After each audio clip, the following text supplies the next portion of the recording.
Bonsoir à toutes et à tous, ravi de vous retrouver. Soyez les bienvenus dans votre édition de France 3 Périgord. Au sommaire ce soir, la création prochaine d'un pôle d'excellence cuir dans ce département. Mais l'actualité, c'est encore la rouverture prochaine, c'est-à-dire samedi, d'une épicerie à Lille. Elle avait été détruite par un incendie. Le reportage de Sébastien Delalot, des images de Jean-Louis Zonde. C'est un incendie qui a traumatisé la commune de Lille. Des bâtiments détruits et 2 magasins condamnés à la fermeture. 7 mois plus tard, l'épicerie du village, commerce incontournable de la vie locale, est sur le point de réouvrir. On a eu le droit de rebâtir qu'à partir du mois de janvier. Et encore heureusement que ça a été des entreprises locales qui nous ont fait les travaux, parce que sinon on n'aurait jamais été ouvert maintenant.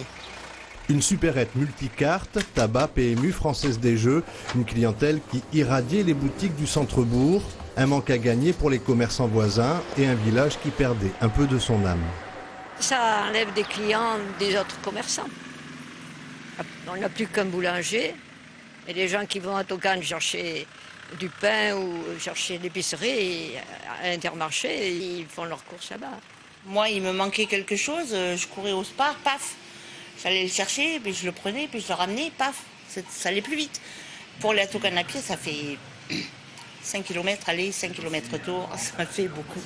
Au-delà de l'aspect commercial, c'est tout un village et une municipalité touchée par la blessure de leur centre-ville. Ces ruines, les barricades, le grillage, les arrêtés au niveau de la circulation pendant 6 mois, ça n'a pas été très simple à gérer quand même. Et puis ça me portait un peu sur le moral des gens qui ont été contents quand ils ont vu une grue, quand ils ont vu les travaux reprendre. Ça a été très très important pour leur moral. Seuls 3 bâtiments restent délabrés et attendent la fin de l'enquête judiciaire toujours en cours et qui doit déterminer les causes du sinistre.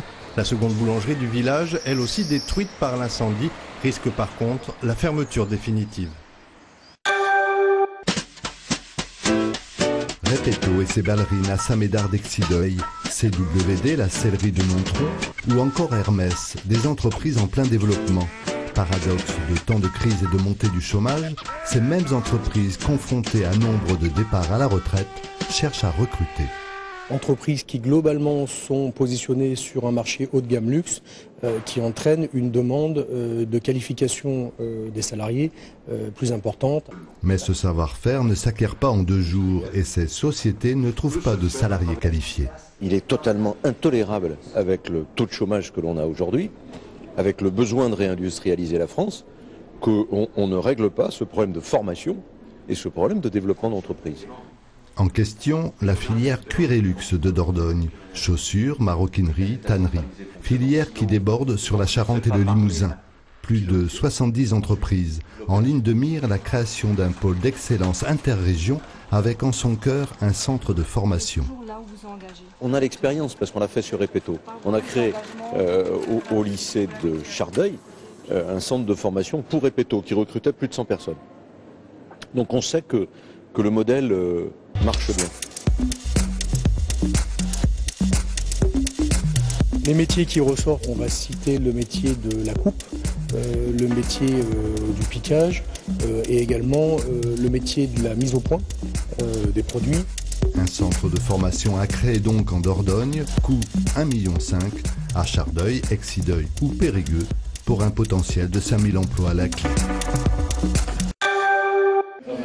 La Grande Loge féminine de France tient une conférence publique ce soir pour expliquer en partie son fonctionnement. Ces femmes qui mènent une réflexion sur certains grands sujets ont choisi une obédience exclusivement féminine, considérant que certains thèmes sont difficiles à traiter avec des hommes.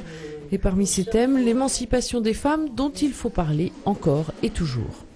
Au sens liberté de penser, liberté de conscience, oui, je pense que oui, parce que on a quand même des exemples dans le monde qui montrent qu'il faut rester vigilant et que les droits des femmes sont parfois un peu compromis, écorchés.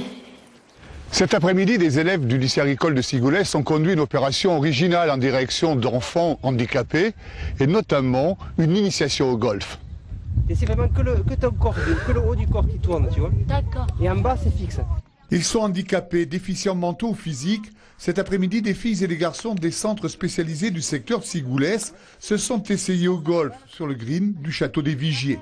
Parmi les éducateurs d'un jour, Nicolas Grossia, handicapé. Moi-même, je suis hémiplégique suite à l'accident de moto. Et donc c'est vrai que ça me parle davantage de voir quelqu'un handicapé et essayer de faire jouer au golf.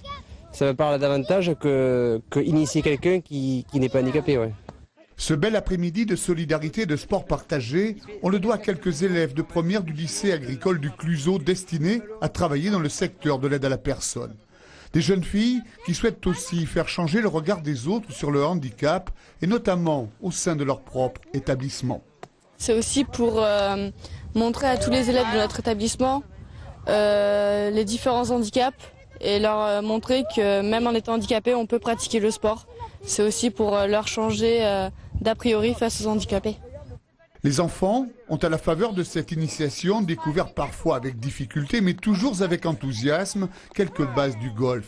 L'occasion aussi pour d'autres de s'enrichir de ces différences. C'est une première justement aujourd'hui parce que j'avais jamais travaillé comme enseignant avec des personnes handicapées. Mais il faut dire que je m'attendais un peu plus difficile, mais en fait le rapport est plutôt positif et j'ai beaucoup apprécié, donc plutôt positif. Cet exercice pratique pour les élèves a permis à chacun de trouver sa part de bonheur. Passez une excellente soirée. 10 ans déjà que nous nous donnons rendez-vous chaque soir. France 3 Périgord vous invite à souffler ces bougies parce que la Dordogne est une source d'inspiration intarissable. Un grand concours de photographie est ouvert. Postez sur notre site ou sur Facebook vos plus belles photos et gagnez un week-end insolite en Périgord. Le gagnant et sa photo seront révélés à l'occasion des 10 ans de la locale, le 13 mai prochain.